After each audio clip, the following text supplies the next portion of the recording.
let's talk about episode 2 of Tamon's B-side. Warning, there will be some spoilers. So with episode 2, that brings us to the conclusion of volume 1 of the manga. And they animated quite a lot in episode 2. In fact, they animated all of this.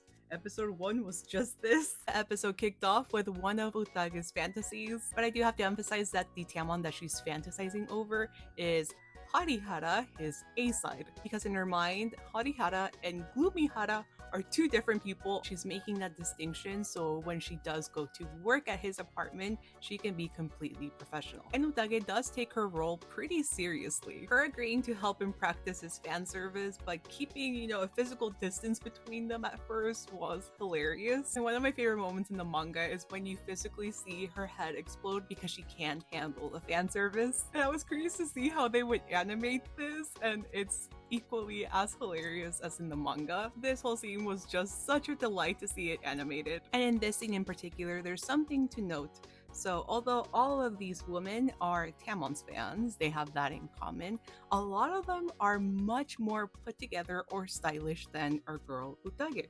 Our girl Utage is very humble. She doesn't come from a lot of money, which is why she has a housekeeping job, which is not a glamorous job whatsoever, and she does this after school. She's someone that works hard to be able to enjoy herself and support her Oshi. Another thing that we saw in this episode was the debut of Tamon's disguise, and Utage helping him shop for regular clothing for an upcoming TV appearance. The scene played out adorably, but it's the first time that we got to observe Tamon be jealous of normal human interactions. And it is in that moment that Utage realizes that the boys from FaZe are not actually friends behind the scenes. In fact, Tamon has no friends and is living in Tokyo all by himself. And in this episode, we also saw Utage come up with her own realization that she's in a very privileged position for a fangirl. She has full access to her Oshi, and she's coming to the realization that she is very selfish for that. Because in the world of idols, the idol belongs to everyone. And an idol getting exposed for being in a romantic relationship would be career sabotage. And it would also be horrible for the girl. As we found out, fangirls can be crazy. But despite the guilt and pressure that Utage is feeling,